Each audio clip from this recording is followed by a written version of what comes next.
อะระหังสัมมาสัมพุทโธภควาพุทธังภควันตังอะภิวาเทมิสวากขาโตภควตาธัมโมธัมมังนะมัสสามิสุปฏิปันโนภควโตสาวกสังโฆสังฆังนะมามิข้าพเจ้านางสาวธัญพัฒน์แก้วพรขอถึงพระพุทธพระธรรมพระสงฆ์เป็นสรณะที่พึ่งบัดนี้ข้าพเจ้าจะนั่งสมาธิภาวนาเป็นครั้งที่36ตรงกับวันที่5มิถุนายนพุทธศักราช2569เพื่อเป็นการปฏิบัติบูชาคุณพระพุทธเจ้าและเป็นอาจาริยบูชาแด่ครูบาอาจารย์อันมีหลวงปู่ทวดและหลวงปู่ศิลาเป็นที่สุดขอจิตใจของข้าพเจ้าจงรวมลงเป็นสมาธิโดยเร็วเทินขอเทพเทวดาเจ้าทั้งหลายโปรดจงมาอนุโมทนาในการนั่งสมาธิเจริญจิตตภาวนาของข้าพเจ้านี้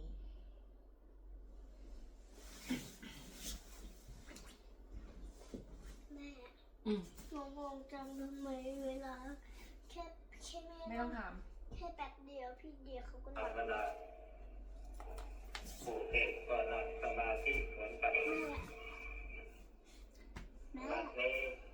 แม่เราได้ตั้งใจได้เตรียมการนั่งสมาธิตามแบบและวิธีการคือได้นั่งอัดสมาธิเอาขาขวาทับขาซ้ายมือขวาวางทับมือซ้ายไว้บนตักตักกายให้ตรงดำรงสติให้มั่นมีสติสัมปชัญญะกำหนดรู้อยู่ที่จิตทำจิตให้มีสภาวะรู้ตื่นเบิกบานและทำจิตให้มีความรู้สึกว่าพระพุทธเจ้าพระธรรมพระสงฆ์อยู่ในจิตของเราแล้วดังนั้นเราจะสำรวมเอาเฉพาะจิตเท่านั้นการฝึกหัดทำสมาธิหรือการปฏิบัติสมาธิภาวนาเรามีความมุ่งหมายที่จะทำจิตให้สงบเป็นสมาธิมีสติปัญญารู้แจ้งแทงตลอดในธรรมะตามความเป็นจริงเพื่อเป็นเหตุเป็นปัจจัยละกิเลสโลภโกรธหลงที่มีอยู่ในจิตในใจของเราดังนั้นก่อนอื่นเราจึงได้ปฏิญาณตนถึงพระพุทธเจ้าพระธรรมพระสงฆ์ว่าเป็นสรณะที่พึ่งที่ระลึกเสร็จแล้วก็ได้สมาทานศีล5ศีล8ตามกำลังและความสามารถของตนศีลที่พระไตรสรณคมที่เราปฏิญญาณตนถึงว่าเป็นสรณะที่พึ่งที่ระลึกเพราะเหตุว่าพระพุทธเจ้าเป็นบุคคลตัวอย่างแห่งการเสียสละเป็นตัวอย่างแห่งบุคคลผู้เมตตาไม่เบียดเบียนไม่ข่มเหงไม่รังแกดังนั้นเราจึงปฏิญญาณตนถึงโดยที่จะยึดเอาพระองค์เป็นตัวอย่างการฆ่าสัตว์พระพุทธเจ้างดเว้นหมดแล้วการลักทรัพย์พระพุทธเจ้าก็งดเว้นการประพฤติผิดอพรหมจรรย์พระพุทธเจ้าก็งดเว้นโมสาวาทพระพุทธเจ้าก็งดเว้นสุราก็งดเว้นขาดการบริโภคอาหารในเวลาวิกาลคือตั้งแต่เที่ยงแล้วไปถึงตะวันขึ้นมาใหม่พระองค์ก็งดเว้นแล้ว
อยู่ในจิตเราไม่สามารถที่จะพิชิตหรือขจัดให้มันออกไปจากจิตได้ทันทีทันใดเมื่อมันโกรธจัดเรานึกถึงศีลข้อปาณาติบาตว่าพระพุทธเจ้าไม่ฆ่าเราใช้ขันติความอดทนสกัดกั้นเอาไว้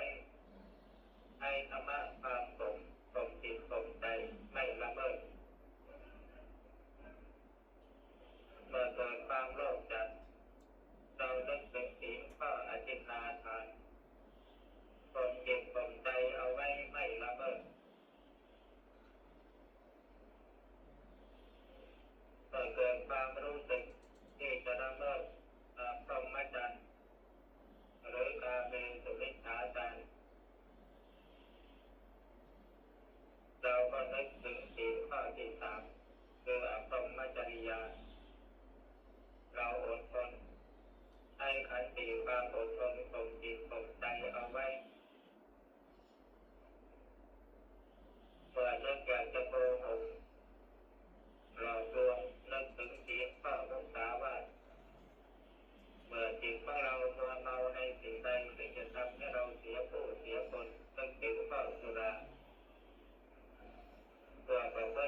จะเริ่มต้นด้วยการบริกรรมภาวนาเป็นหลักเอาไว้ก่อน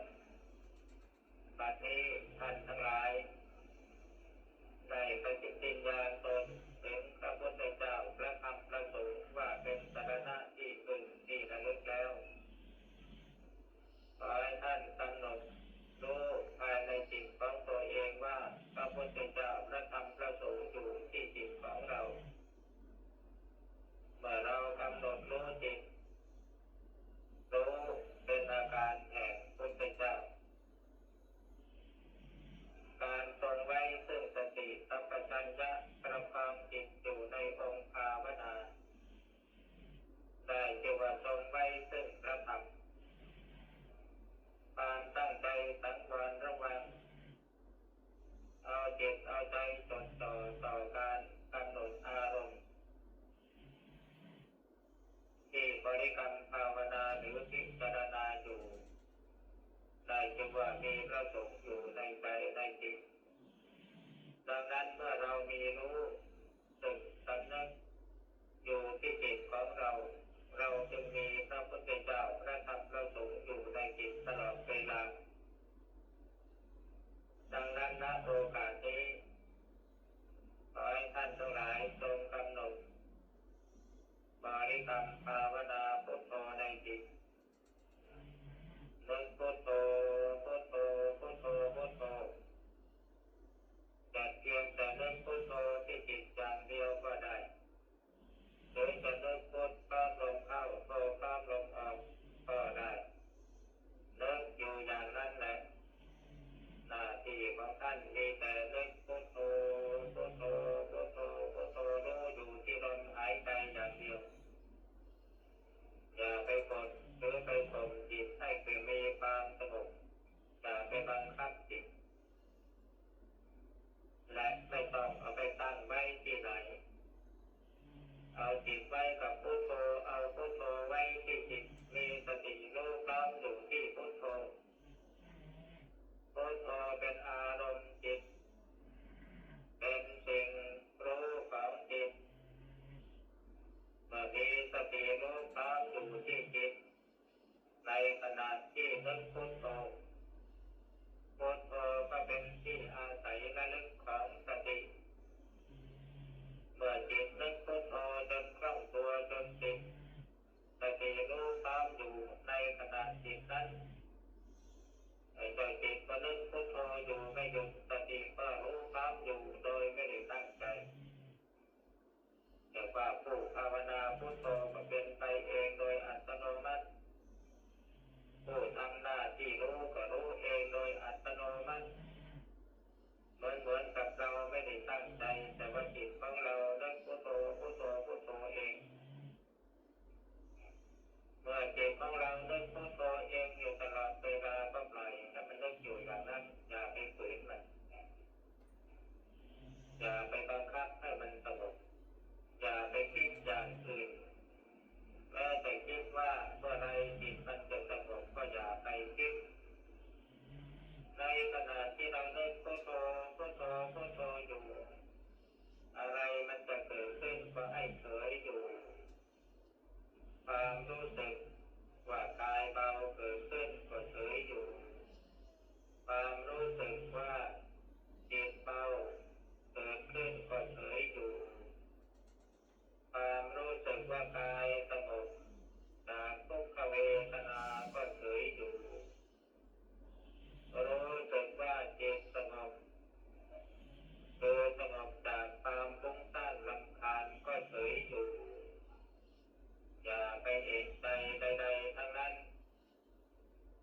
จิตมีวิตกวิจารตามองค์ฌานที่ท่านกล่าวไว้เมื่อจิตบริกรรมภาวนาคือวิตกอยู่ตลอดเวลามีสติรู้พร้อมอยู่ตลอดเวลาเขาจะนึกพุทโธพุทโธพุทโธของเขาอยู่ตลอดเวลาตลอด24 ชั่วโมงปล่อยให้เขานึกอยู่อย่างนั้นอย่าไปขัดไปขวางเขาบางทีเราพูดเราคิดอะไรอยู่มันก็จะใกล้ๆกับว่าจิตในส่วนลึกยังนึกพุทโธอยู่ตลอดเวลาก็ปล่อยให้มันเป็นไปหน้าที่ของเรามีแต่ให้มีสติรู้อยู่เท่านั้นนี่คือหลักการปฏิบัติเกี่ยวกับบริกรรมภาวนาทีนี้เมื่อจิตมีวิตกวิจารความแตกจากความแปลกเป็นความเอิบอิ่มใจบังเกิดขึ้นจิตจะรู้สึกมีความแปลกความเอิบอิ่มเป็นอาการของปีติในเมื่อปีติบังเกิดขึ้นพร้อมๆกับความสว่างของจิตจิตจะรู้สึกว่ามีความเบามีความดูดดื่มบางทีทำให้รู้สึกคล้ายๆกับว่าตัวจะลอยขึ้นบางทีทำให้ตัวสั่นบางทีทำให้ตัวโยกบางทีทำให้รู้สึกมีความตื่นเต้นอยู่ภายในจิตหรือบางทีทำให้รู้สึกน้ำตาไหลบางทีทำให้หัวเราะบางทีทำให้ร้องไห้บางทีทำให้ขนหัวลุกขนหัวเก่ารู้สึกสยิวไปทั้งตัวอันนี้เป็นอาการของปีติบังเกิดขึ้นเมื่อมีอาการของปีติดังกล่าวบังเกิดขึ้นนักภาวนาใหม่มักจะเอกใจแปลกใจตื่นใจเพราะมันเป็นของใหม่เพิ่งได้ประสบจิตยังไม่คุ้นต่อความเป็นอย่างนี้ต้องฝึกหัดไปบ่อยๆบางทีอาการของปีติอย่างใดอย่างหนึ่งเกิดขึ้นผู้ภาวนายังรู้เท่าไม่ถึงการพลังจิตพลังสติที่เป็นไปเองโดยอัตโนมัติยังไม่เพียงพอ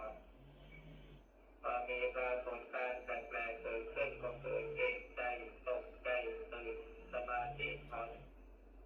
อาการเหล่านั้นก็หายไปแต่ไม่เป็นไรพยายามทำบ่อยๆฝึกบ่อยๆจนกระทั่งเกิดความคล่องตัวชำนิชำนาญ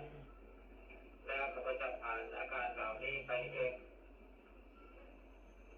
ในเมื่อจิตรู้สึกว่ามีปีติบังเกิดขึ้นความสุขอันเป็นผลพลอยได้ก็บังเกิดขึ้นเหมือนกันในเมื่อจิตมีปีติมีความสุขเป็นเครื่องหล่อเลี้ยงจิตก็ไม่ดิ้นรนไม่กระวนกระวายดำรงอยู่ในปีติกับความสุขและอยู่ในความสงบก็ได้สมาธิที่ประกอบด้วยองค์คือมีวิตกวิจารปีติสุขเอกัคคตาเป็นสมาธิที่ดำรงอยู่ในฌานที่หนึ่ง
มีวิตกวิจารท่านบริกรรมภาวนาจนคล่องตัวแล้วจิตปล่อยวางอารมณ์ท่านวิตกวิจารท่านบริกรรมภาวนา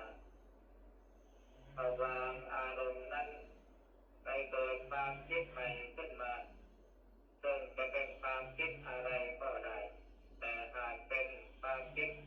ในขณะที่จิตมีความสงบก็ถือว่าจิตมีวิตกวิจารเหมือนกันผู้ภาวนาควรจะปล่อยให้จิตคิดไปแล้วสติเขาจะทำหน้าที่ตามรู้ไปเองในเมื่อเขามีสติตามรู้ไปเองปีติความสุข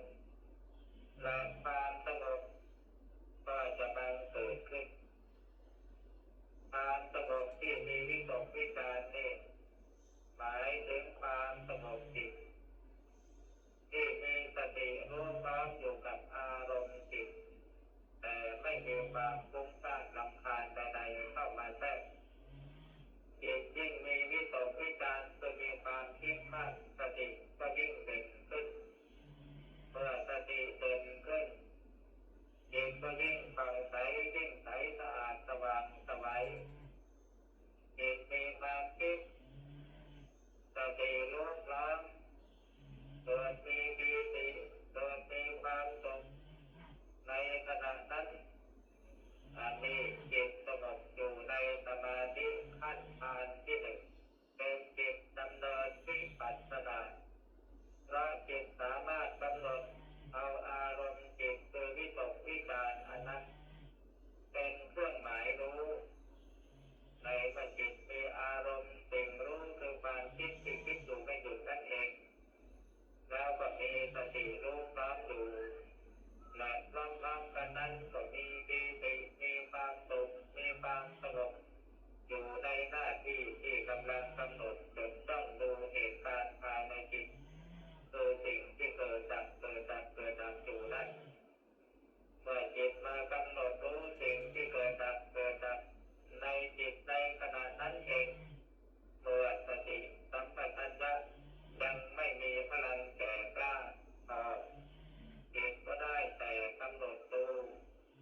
ยึดปั๊บต้องมีความยินดีเกิดขึ้นยึดปั๊บต้องมีความยินร้ายเกิดขึ้นความยินดีคืออิทธารมณ์เป็นอารมณ์ที่น่าใคร่มีแนวโน้มให้เกิดกามตัณหาความยินร้ายเป็นอนิจฐารมณ์อารมณ์ที่ไม่น่าปรารถนา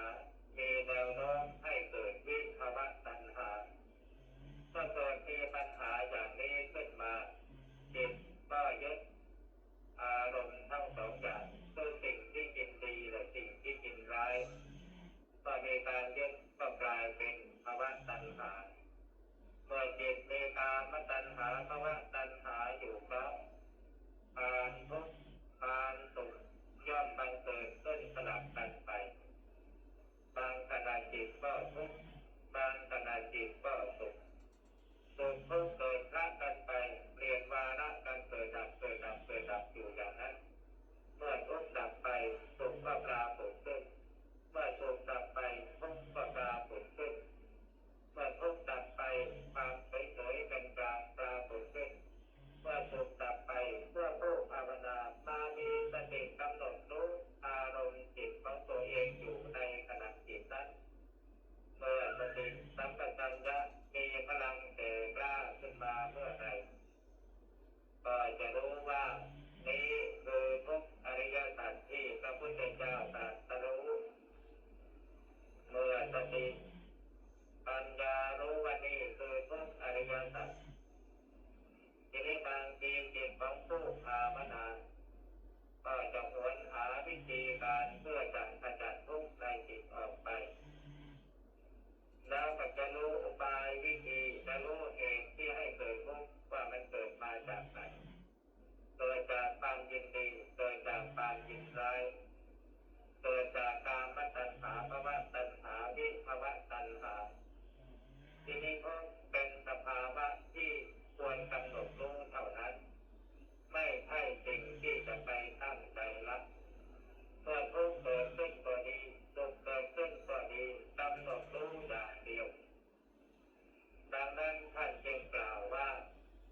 ตังโฆปนิดังดุขังอริยสัจจัง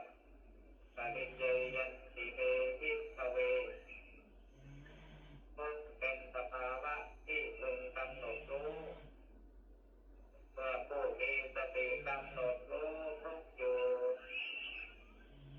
ทุกข์เป็นอารมณ์สิ่งรู้ของจิตเป็นสิ่งระลึกของสติ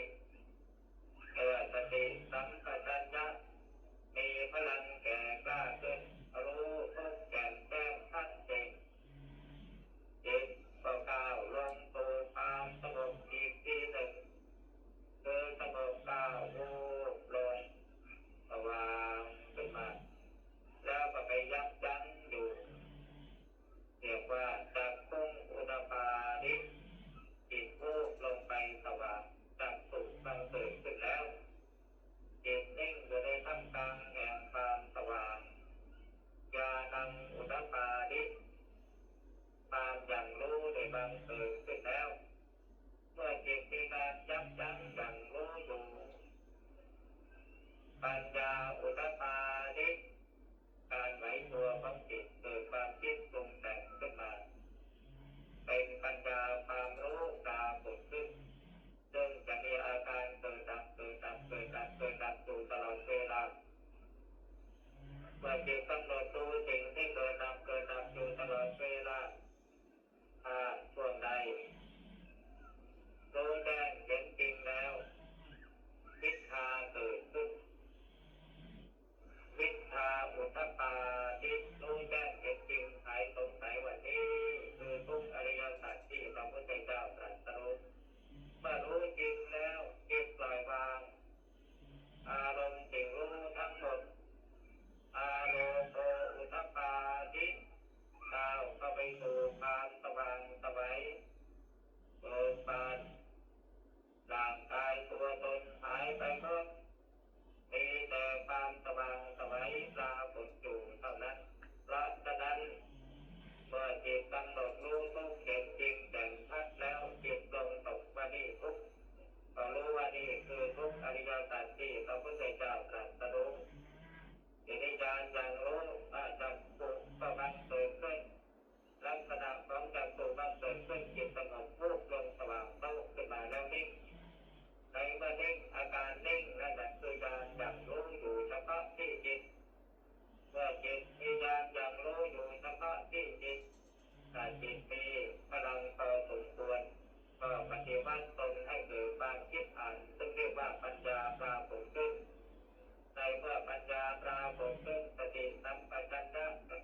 ธิมีสติปัญญามันก็ปฏิวัติตนให้เกิดมีความคิดอ่านขึ้นมา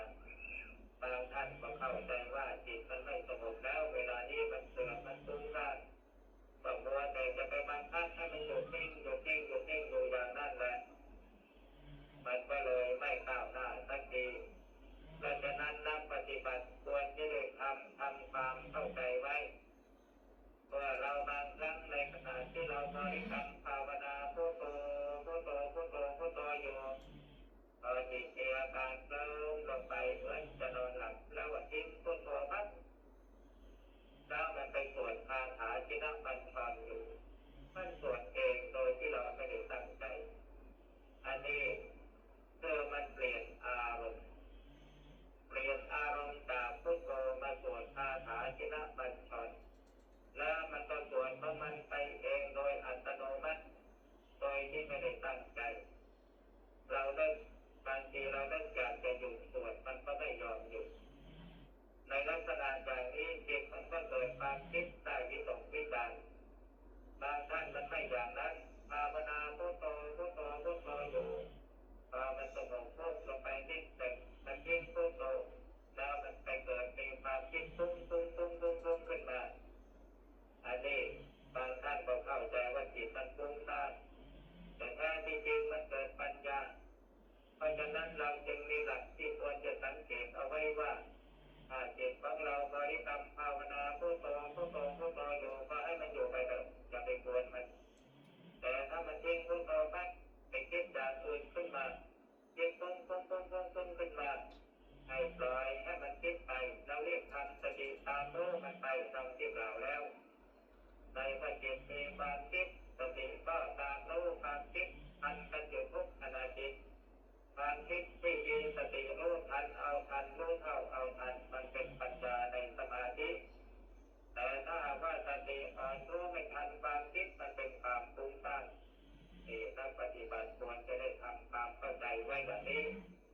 พุทโธที่เราเล่นบริกรรมภาวนาอยู่มันก็เป็นความคิด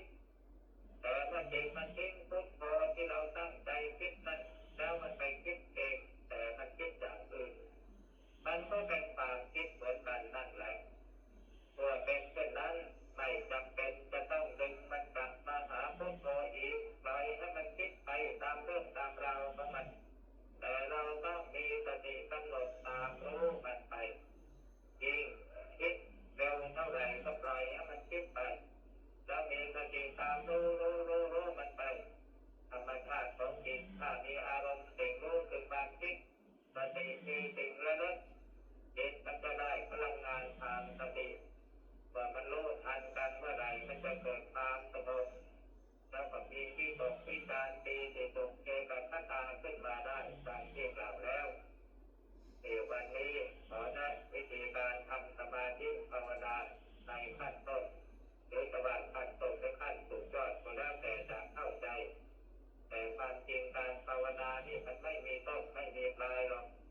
อย่าไปกำหนดหมายมันว่าเราได้ยานขั้นไหนทานขั้นไหนขอให้มันมีอันเป็นมีความสงบมีความรู้มีสติรู้ทันอยู่เท่านั้น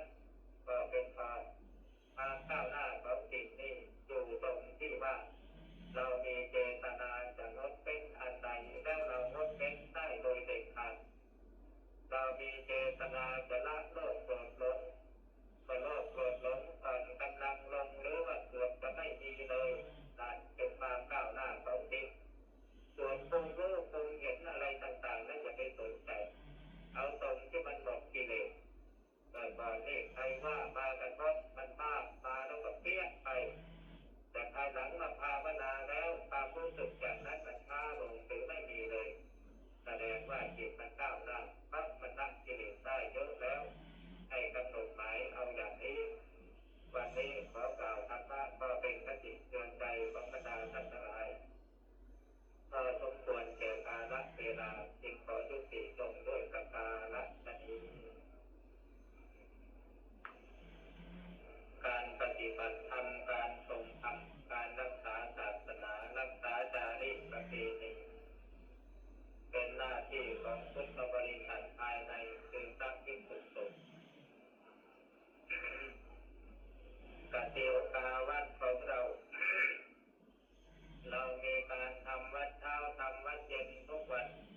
กว่า20 วันก็มีเกินกว่า15 วันก็มีเยอะแยะ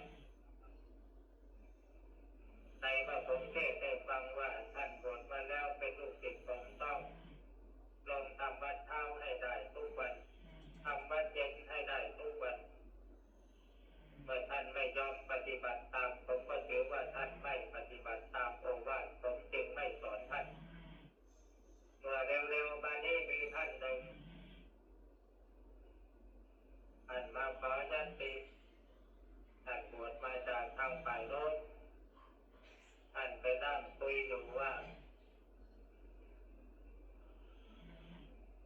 ผมนี่ออกจะคิดผิดหรือท่านตำหนิหมู่คณะว่าอย่างนั้นอย่างนี้อะไรทำนองนั้นแหละใกล้ๆกับท่านบอกว่าท่านบวชผิดที่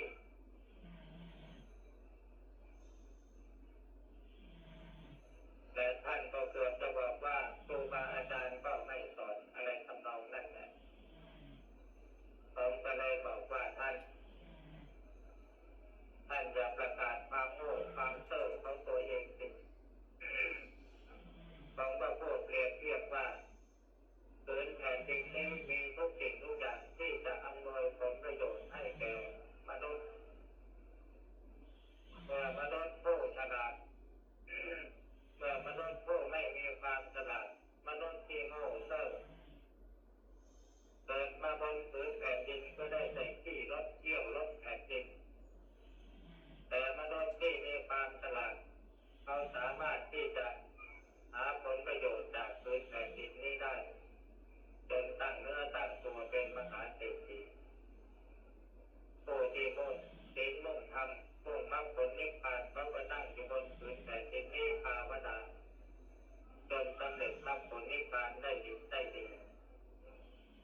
นนี้มันจะว่าครูบาอาจารย์เนี่ย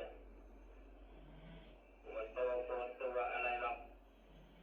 ในทั่วระยะที่ญาติโยมเข้ามาชื่นชมยินดีในการปฏิบัติเนี่ยตอนเช้าตอนเย็นขอร้องเถิดมาแสดงความเข้มแข็งให้ญาติโยมเขาได้ดูก็ชื่นใจบ้างเพียงแต่เรามาทำวัดสวดมนต์เช้าเย็นพร้อมกันเนี่ยไม่ต้องไปแหกปากเทศที่ไหนหรอกชาวบ้านเขาเห็นแล้วก็เลื่อมใสเองบอกตรงๆอย่างนี้ท่านอาจารย์เสาเทศก็ไม่เป็นได้แต่พาทำให้เป็นตัวอย่างแต่มีลูกศิษย์ทั่วประเทศพวกท่านมาบวชอยู่กับผมในเพียง40-50เจ็ดร้อยพระบริวารของท่านอาจารย์เสาเนี่ยเดินตามหลังท่าน200-300เป็นคนเลยเวลาท่านเดินตรงกลมถ้าเวลาท่านเดินทุดงค์ลูกศิษย์ท่านแห่ตามหลัง200-300วันนี้ท่านมาพักที่ตรงนี้พวกแม่ชีคณะเป็นร้อยเหมือนกันเดินตามหลังมาพักคนละแห่งว่าท่านมาพักที่ตรงนี้ก่อนที่ท่านจะไปท่านก็บอกว่าแม่ชีก็จะมาพักที่นี่ให้ญาติโยมดูแลสุขทุกข์ด้วยท่านเดินทุดงค์ของท่านไปและท่านอาจารย์เสาก็ไม่ได้เก่งอะไรถ้าใครจะมาถามว่าอยากปฏิบัติจากภาวนาทำอย่างไรอาจารย์ภาวนาพุทโธนี่ภาวนาพุทโธแล้วจะได้อะไรดีอย่าถามพุทโธแปลว่าอะไรถามหาที่แตกที่ยังสักวันถามหาที่แตกที่ยังถามหาหอกที่ยังมันเป็นตรงของภาษาไทยแต่ท่านก็พูดตามภาษาของท่านเพราะท่านถือว่าท่านเป็นผู้ใหญ่แต่เราผู้น้อยไปพูดกับผู้ใหญ่มันก็เป็นคำหยาบแต่ท่านบอกว่าถามไปหาของอะไรท่านให้ภาวนาพุทโธอย่างเดียวถ้าใครตั้งใจปฏิบัติตามคำแนะนำของท่านได้ดีกันทุกคนเพราะว่าภาวนาพุทโธมันอย่างเดียวเนี่ยแหละใครจะว่าอะไรก็ตั้งใจเลยถ้าใครว่าภาวนาพุทโธไม่ดีก็ตั้งใจผมว่าผมภาวนาพุทโธแล้วผมดีภาวนาพุทโธแล้วเทศก็เก่งใครคนที่คนไปเทศไม่หยุดไม่หย่อนสู้เสียงโด่งดังทั่วประเทศไทยต้องภาวนาพุทโธอย่างเดียวเท่านั้นแต่นี่เรามันใจไม่แน่เดี๋ยวจากโน่นมานี่จากโน่นมานี่มันมีท่านอาจารย์ครูบาอาจารย์ท่านเล่านิทานให้ฟังพระธุดงค์ไปภาวนาอยู่ในป่าอาจารย์สอนว่าให้ภาวนาอิติปิให้ภาวนาอิติปิอย่างคำเดียวทีนี้พอไปภาวนาอยู่ในป่าอิติปิเสือเฝ้ามันกระโดดลงมานั่งเฝ้าทีนี้ใจก็นึกกลัวก็ภาวนาอิติปิอยู่เรื่อยไปทีนี้ว่ามันนึกว่าภาวนาอิติปิเนี่ยเสือมันไม่หนีต่อไปอีกสักคำนะอิติปิโสภควาเพราะว่าตัวนั้นเสือมันกระโดดกัดตายเลยอาจารย์มันพูดเป็นคติเตือนใจเอาไว้ด้วยแล้วก็นิจายอิติปิโสภควาอาจารย์องค์หนึ่งสอนให้ลูกศิษย์ภาวนาอิติปิโสภควาทีนี้เสร็จแล้วลูกศิษย์ก็ภาวนาอิติปิโสภควาภายหลังมาลูกศิษย์ไปเรียนที่เมืองหลวงกรุงเทพโน่นแหละไปได้เป็นมหาปรริญญามาพอกลับมาแล้วก็พากันเลิกว่าโอ้ยอาจารย์สอนเราผิดมานานแล้วสอนอิติปิโสภควาไม่ถูกหรอกทีนี้เสร็จแล้วก็กลับมาก็มาแก้ทิฏฐิของอาจารย์ท่านมั่นคงในการภาวนาของท่านเพราะท่านรู้แล้วว่าใครจะภาวนาคำไหนจิตมันก็เป็นสมาธิเหมือนกันนั่นแหละขอให้ทำจิตพอลูกศิษย์บอกว่าอิติปิโสภควาของอาจารย์มันไม่ถูกต้องหรอกผมฟังตำราหมดแล้วมันมีแต่อิติปิโสภควาเท่านั้นแหละทีนี้ท่านอาจารย์ท่านก็อิติปิโสภควาของท่านทั้งหลายถูกก็ถูกไปผมก็จะภาวนาอิติปิโสภควาของผมนี่แหละเรื่อยไป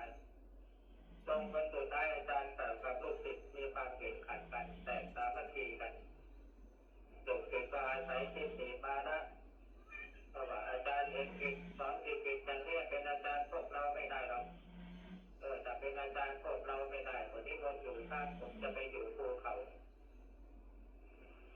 ท่านจะไปอยู่ภูเขาท่านองค์เดียวทีนี้ทางลูกศิษย์อิติปิโสภควานี่ก็ไม่เอาใจใส่ในข้อวัดปฏิวัติทำวัดสวดมนต์ก็ไม่เอาอะไรมีแต่เล่นแต่กินแต่เที่ยวทีนี้ทุกสิ่งทุกอย่างมันเสื่อมลงญาติโยมก็เสื่อมศรัทธาอดอยู่อดฉันหลักๆเข้าได้รับความเดือดร้อนก็นึกถึงครูบาอาจารย์ก็พากันจะไปอ้อนวอนครูบาอาจารย์ให้กลับมาอีกพอไปถึงมันก็เป็นเวลาดึกค่ำแล้วท่านก็บอกว่าผมก็ไม่มีที่ใดที่จะต้อนรับพวกท่านที่จะมาสมัครใจที่ไหนก็เลือกเอาก้อนหินก้อนไหนก็ที่จะอาศัยนอนได้ก็ตามใจทีนี้ท่านก็เดินจงกรมของท่านเรื่อยไปพอตื่นเช้ามาพอถึงเวลาไปบิณฑบาตท่านก็เดินจงกรมของท่านอยู่อย่างนั้นแหละลูกศิษย์ก็เตรียมบาตรคอยว่าเมื่อใดอาจารย์จะพาออกบิณฑบาตสักทีทีนี้พอเสร็จแล้วตะวันมันก็สูงขึ้นจนเกือบ5 โมงแล้ว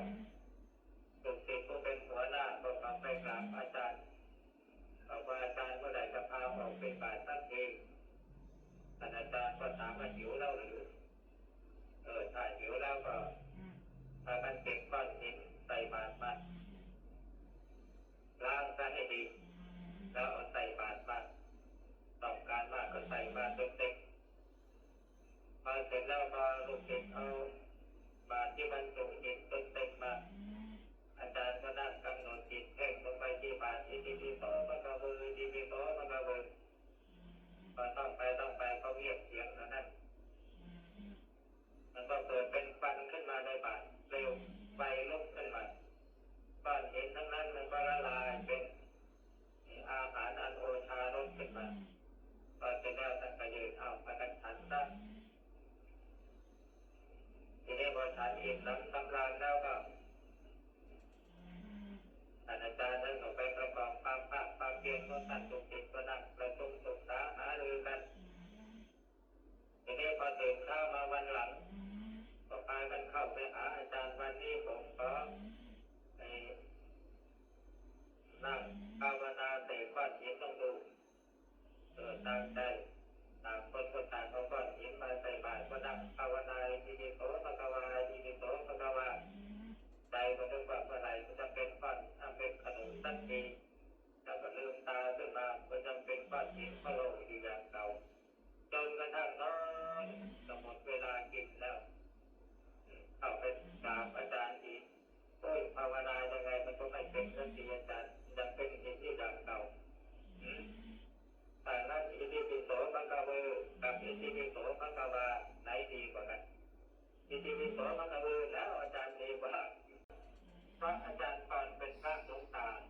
นักธรรมตรีท่านก็ไม่ได้เทศก็ไม่เป็นเหมือนท่านอาจารย์เต่าท่านเอานิทานอันนี้แหละมาเล่าเตือนใจลูกศิษย์ท่านกลัวว่าลูกศิษย์ของท่านจะลบดูเห็นท่านแล้วมันจะเกิดที่ปัญ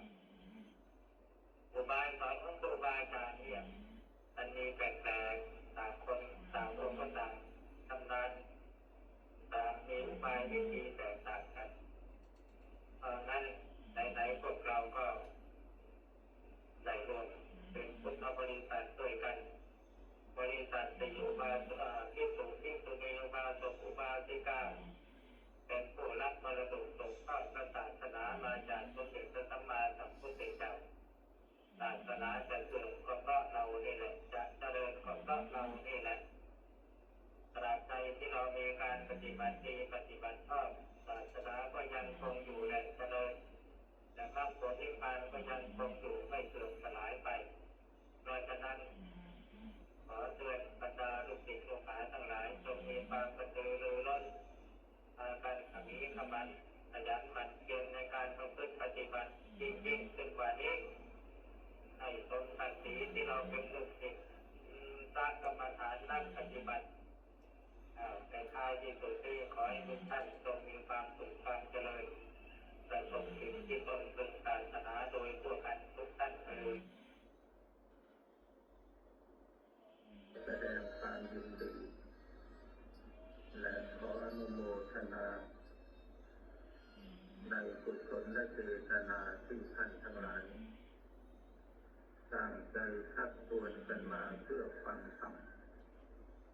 ธรรมะอันนี้เป็นธรรมะคำสอนของสมเด็จพระสัมมาสัมพุทธเจ้าไม่ใช่คำสอนของผู้เทศน์หรือผู้บรรยาย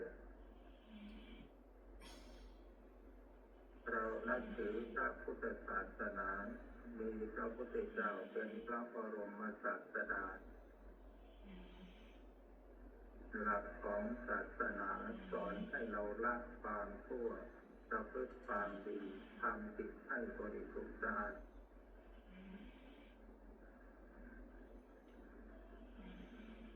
หรือสอนให้ละบาปแล้วก็บำเพ็ญบุญทำละจิตให้บริสุทธิ์อันนี้เป็นวัตถุประสงค์ที่พระพุทธเจ้าทรงสอนธรรมะพระพุทธศาสนาเป็นปรัชญาชั้นสูงทุกสิ่งทุกอย่างที่พระพุทธเจ้าทรงรู้เป็นสิ่งที่มีมาแล้วแต่เก่าแก่ดั้งเดิมคนโบราณมักจะถามกันเล่นๆว่าพระพุทธเจ้ากับพระธรรมไหนเกิดก่อนเกิดหลังกันคำตอบก็คือว่าพระธรรมเกิดก่อนพระพุทธเจ้าเพราะพระธรรมเป็นสิ่งที่มีอยู่แล้วตั้งแต่ไหนแต่ไรมาดินฟ้าอากาศมนุษย์สัตว์เดรัจฉานเทวดาอินทร์ยมยักษ์สถานการณ์และสิ่งแวดล้อมที่มีอยู่ในโลกนี้ที่เราสัมผัสรู้ด้วยตาหูจมูกลิ้นกายและใจสิ่งทั้งหลายเหล่านั้นเป็นธรรมะฝ่ายสภาวะธรรมที่ว่าเป็นธรรมะฝ่ายสภาวะธรรมก็เพราะเป็นสิ่งที่มีมาแล้วอาจจะว่าให้ใกล้ๆกับตัวเราถ้าจะมีปัญหาถามว่าธรรมะคืออะไรเราก็จะตอบได้ว่าธรรมะคือกายกับใจสถานการณ์ในสิ่งแวดล้อมที่เราสามารถสัมผัสรู้ด้วยตาหูจมูกลิ้นกายและใจสิ่งทั้งหลายเหล่านั้นเป็นธรรมะทั้งนั้นพระพุทธเจ้าเกิดมาในโลกก็เป็นพระบุตรของพระเจ้าสุโธทนะกับพระนางสีมหามายาเมื่อธรรมะคือกายกับใจสถานการณ์ในสิ่งแวดล้อมพระเจ้าสุโธทนะพระสีมหามายาเกิดก่อนพระพุทธเจ้าจึงได้ทรงเป็นพระบิดาพระมารดาของพระพุทธเจ้าอันนี้ก็เป็นหลักฐานบ่งที่บอกว่าธรรมะมีมาก่อนพระพุทธเจ้าเกิดเพราะพระพุทธเจ้าก็เกิดมาเป็นลูกของคนอื่นเมื่อพระองค์เกิดมาแล้วพระองค์ก็มีกายกับใจก็มีธรรมะที่ได้รับมรดกตกทอดมาจากพระบิดาพระมารดาเช่นเดียวกันกับพวกเราก็มีธรรมะที่ตกทอดมาจากบิดามารดาและบรรพบุรุษดังนั้นธรรมะจึงเป็นสิ่งที่มีมาก่อนพระพุทธเจ้าเกิดได้กล่าวในตอนต้นว่าศาสนาพุทธหรือหลักธรรมะเป็นปรัชญา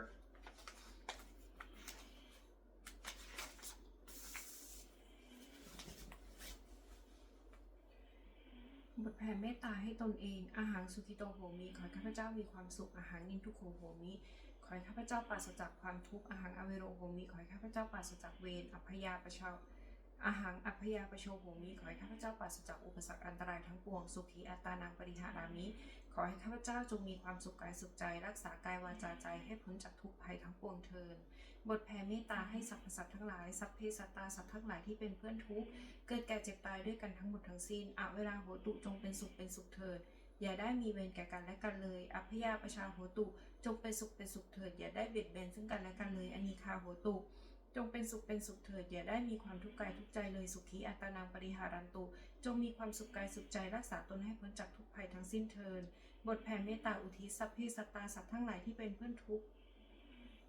บทแผ่เมตตาอุทิศสัพเพสัตตาสัทธาโหนตุอเวราสุขชีวิโนขอให้สัตว์ทั้งหลายอย่าได้มีเวรแก่กันและกันเลยจงเป็นผู้ดำรงชีพอยู่เป็นสุขทุกเมื่อเทินกตังปุญญพระมัยหังสัพเพภาคีพระวันตุเตขอให้สัตว์ทั้งหลายจงได้เสวยผลบุญที่ข้าพเจ้าได้บำเพ็ญด้วยกายวาจาใจแล้วนั้นเถิด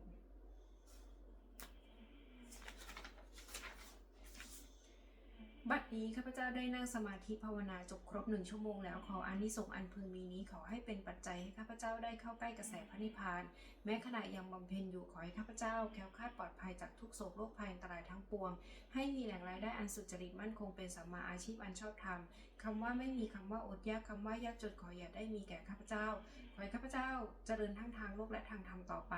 และขอถวายอานิสงส์จากการปฏิบัติภาวนานี้แด่องค์หลวงปู่ทวดและองค์หลวงปู่ศิลาขอให้องค์หลวงปู่ศิลามีธาตุขันธ์แข็งแรงอยู่เป็นที่พึ่งแก่ปวงข้าพเจ้าไปอีกนานๆอีกทั้งขอเทพเทวดาเจ้าทั้งหลายผู้ได้อนุโมทนาสาธุการในบุญกุศลนี้โปรดประสิทธิประสาทพรน้อมส่งอนุภาพแห่งพระมงคลไปสู่วัตถุมงคลหลวงปู่ทวดยอดเศรษฐีมหายานหลวงปู่ศิลารวมถึงวัตถุมงคลทั้งปวงที่สามสิ่งศักดิ์สิทธิ์ได้จัดสร้างขึ้นให้เปี่ยมล้นด้วยพุทธานุภาพเทวานุภาพและฤทธานุภาพอันศักดิ์สิทธิ์อำนวยผลให้เป็นสิริมงคลแก่ผู้ครอบครองและบูชาทุกประการเทอญ